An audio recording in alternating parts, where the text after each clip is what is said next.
Hello friends, आज हम बात करने वाले हैं एक न्यू चैप्टर के बारे में जिसका नाम है कॉम्बिनेशंस। ये जब यूज़ होता है कि जहाँ पे आपको कोई सिलेक्शन करना हो, जैसे कि आपके पास 15 टीम प्लेयर हैं, उसमें से आपको सिर्फ 12 या फिर 2 की सिलेक्शन करनी हो, ऐसा कोई आपको करना हो, तब ये कॉम्बिनेशंस यूज़ होता है। तो जनरली ये एनसीआर के नाम से जानते हैं, एनसीआर। जहाँ पे एन है वो टोटल नंबर्स है और आर है आपको जितना सिलेक्ट करना है। तो इसका अगर हम सम लिखे यहाँ पे, सॉरी इक्वेशन लिखे यहाँ पे, तो N factorial divided by N minus R factorial into R factorial होता है। ठीक है, तो जनरली इसकी मदद से हम न्यूमेरिकल सॉल्व करेंगे। जैसे कि आपके पास में अगर मैं यहाँ पे एग्जांपल दूँ, तो अगर 4 बॉयज़ में से 2 को सिलेक्ट करना है, तो यहाँ पे n कितने हैं, टोटल है 4 बॉयज, और सिलेक्ट कितने करने हैं, तो 2 को सिलेक्ट करना है, तो यहाँ पे आएंगे 2। तो इसको अगर हम सोल्व करें तो टोटल हम सोल्व कर सकते हैं। तो कितनी तरीके से सोल्व कर सकते हैं, तो हमें वो आंसर यहाँ पे मिलेगा। तो यहाँ पे आएगा 4 माइनस 2 फैक्टोरियल इंटू 2 फैक्टोरियल, तो 4 into 3 into 2 factorial divided bye 2 factorial multiply bye 2 factorial. इसको अगर आप सोल्व करोगे तो आपको यहाँ पे मिलेगा 6। ठीक है, तो ये है आपका सिलेक्शन 6, मतलब यानी कि आप 6 तरीके से सिलेक्ट कर सकते हैं। तो अगर हम NPR एंड NCR के रिलेशन के बारे में बात करें, तो जनरली आपको इसका इक्वेशन पता है। NPR का इक्वेशन होता है n factorial n minus R factorial. ठीक है, और NCR का इक्वेशन आपको पता है n factorial n minus R factorial into R factorial. ठीक है, तो अगर हम दोनों को सेम तरीके से लिखें तो यहाँ पे हम लिख सकते हैं NCR is equal to n factorial n minus R factorial into R factorial. तो इसका हम लिख सकते हैं यहाँ पे NPR, तो यहाँ पे होगा NPR divided by R factorial. तो यहाँ हम लिख सकते हैं R factorial multiply by NCR is equal to NPR। तो ये हुआ आपका relation between NCR and NPR। अगर हम प्रॉपर्टीज के बारे में बात करें तो जनरली NCN होता है 1। तो कैसे, तो अगर आप इक्वेशन में वैल्यू पुट करोगे तो n factorial n minus R factorial, तो n माइनस आर फैक्टोरियल, तो r यहाँ पे है n, ठीक है, और आएगा n फैक्टोरियल। तो यहाँ पे ये हो जाएगा यहाँ पे 0 0 यानी 1, तो n factorial divided by n factorial is equal to आएगा 1। ठीक है, तो ऐसे ही ये होगा। तो NC 0 होता है 1, NCN होता है 1। ठीक है, फिर NCR equal to NCN minus R. तो अगर आपको ये दिया है n माइनस आर और यहाँ पे r दिया है, तो दोनों की वैल्यू यहाँ पे सेम होगी। ठीक है, तो लास्ट अपना प्रॉपर्टीज है NCR minus 1 plus NCR is equal to n plus 1 CR। ठीक है, तो इसको कहते हैं पास्कल्स लॉ। ठीक है, तो ये आप याद रखिएगा।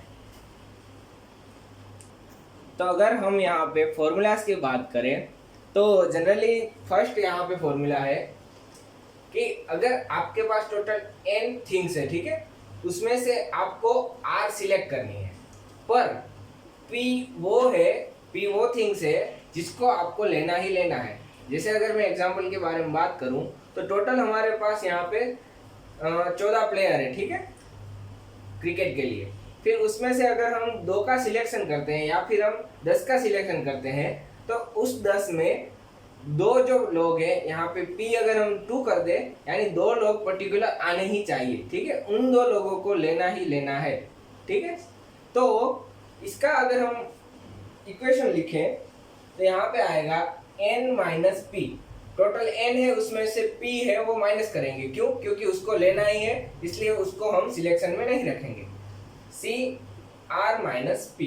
ठीक है, जैसे कि अगर मैं यहाँ पे बात करूँ 14 प्लेयर है, उसमें से हमें लेने हैं 11, और अगर मैं यहाँ पे बोलूँ कि p इज इक्वल टू 1, तो एक प्लेयर को लेना ही लेना है। ठीक है, तो हम क्या करेंगे, तो सिर्फ 13 का सिलेक्शन करेंगे, 13 में से सिलेक्शन करेंगे, और कितनों का करेंगे, 10 का करेंगे। क्यों, क्योंकि यहाँ पे जो p है वो माइनस हो जाएगा, जो एक लेना है वो अंदर इंक्लूड हो जाएगा। दूसरा हमारा है यहाँ पे कि अगर हमारे पास टोटल n नंबर्स हैं, प्लेयर्स हैं, ठीक है, उसमें से हमें r सिलेक्ट करने हैं, पर p वो प्लेयर्स हैं, या फिर यहाँ पे हम कह देते हैं q वो प्लेयर हैं जिसको हमें नहीं लेना, ठीक है। अगर मैं यहाँ पे बोलूँ कि n इज इक्वल टू है 14, 14 प्लेयर में से हमें 11 का सिलेक्शन करना है, उसमें से q जो है एक, तो एक क्या है कि उसको हमें सिलेक्शन में बैठने ही नहीं देना, यानी एक को हमें लेना ही नहीं है। तो यहाँ पे जो इक्वेशन बनेगा n minus Q C R, तो r तो हमें जो सिलेक्ट करने हैं वो प्लेयर है, ठीक है। तो यहाँ पे अगर हम बोले तो टोटल आएगा 13 सी 11, ठीक है। एक को हमें नहीं लेना तो उसको हम सिलेक्शन में बैठने नहीं देंगे। तो लास्ट अपना फॉर्मूला है कि अगर हम एक ही टाइम पे डिफरेंट बंदे सिलेक्ट करते हैं, जैसे कि हमारे पास n बंदे हैं, उसको हम डिफरेंट तरीके से सिलेक्ट करते हैं। जैसे कि मैं सबसे पहले एक को सिलेक्ट करता हूँ, फिर उसी में एक ही टाइम पे मैं 2 को सिलेक्ट करता हूँ, 3 को सिलेक्ट करता हूँ। अगर मैं ऐसे करता जाऊँ तो मुझे लास्ट में NCN मिलेंगे। तो टोटल मैं कितने तरीके से कर सकता हूँ, तो उसका इक्वेशन है 2n-1। तो ये इक्वेशन क्या करेगा, तो आप जो टोटल सिलेक्शन करते हैं तो वो आपको डायरेक्टली यहाँ पे करके देगा, तो आपको ज़्यादा ढूंढने की या फिर उसको डिस्क्राइब करने की ज़रूरत नहीं है। तो यहाँ पे हम बात करेंगे ग्रुपिंग के बारे में कि जब हमारे पास, अगर हम पहले की बात करें तो जब हमारे पास p plus q total things हैं, उसमें से हमें p और q में डिवाइड करना है, ठीक है। The number of ways of dividing p plus q items into two groups of p and q items, ठीक है। तो हमारे पास जो total p and q items हैं उसको हमें p और q ग्रुप में डिवाइड करना है। तो कैसे कर सकते हैं, तो इसका इक्वेशन है p plus q factorial divided bye p factorial into q factorial, ठीक है। तो ये इक्वेशन आपको यहाँ पे याद रखना है। तो दूसरा है हमारे पास the number of ways of dividing 2p items into two equal groups of p each is, ठीक है। तो ये हमें क्या करना है, तो अगर हमारे पास टोटल 2p थिंग्स है, ठीक है, इतनी थिंग्स है, इतनी वस्तुएं हैं, उसमें से हमें 2 ग्रुप में डिवाइड करना है, इक्वल होना चाहिए, 2 इक्वल ग्रुप में डिवाइड करना है। तो यहाँ पे मैं बोल सकता हूँ कि इक्वल ग्रुप होना चाहिए, पर आइडेंटिटी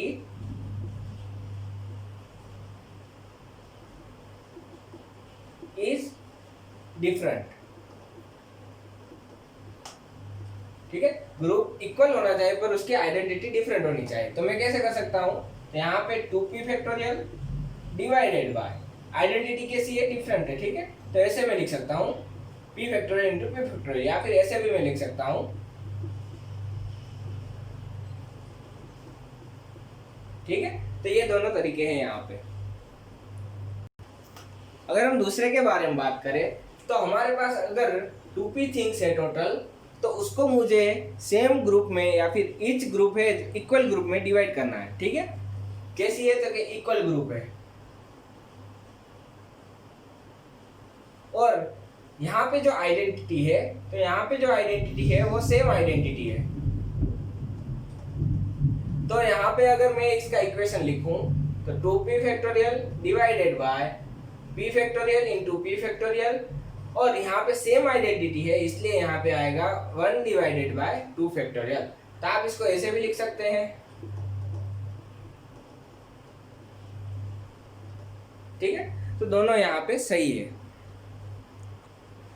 तीसरा अगर हम यहाँ पे लिखें तो 3 चीजों का है, ठीक है। तो अगर हमारे पास 3p चीजें हैं हमारे पास, ठीक है, 3p चीजें हैं हमारे पास, तो इसको हमें अगर p q and r group में डिवाइड करना है तो यहाँ पे जो ईच ग्रुप होगा वो इक्वल होगा, इक्वल ग्रुप है, और आइडेंटिटी है जो वो है डिफरेंट, ठीक है, डिफरेंट आइडेंटिटी है। तो इसका इक्वेशन आएगा 3p factorial divided bye p factorial q factorial and r factorial, ठीक है। अगर इसी को हम लिखें कि इक्वल ग्रुप है, पर जो आइडेंटिटी है वो है सेम। तो इसको हम लिख सकते हैं 3p फैक्टोरियल डिवाइडेड बाय, यहाँ पे 3 है इसलिए हम यहाँ पे लिखेंगे 3 factorial, p factorial, q factorial और r फैक्टोरियल। ठीक है, तो ये इक्वेशंस आपको यहाँ पे याद रखने हैं।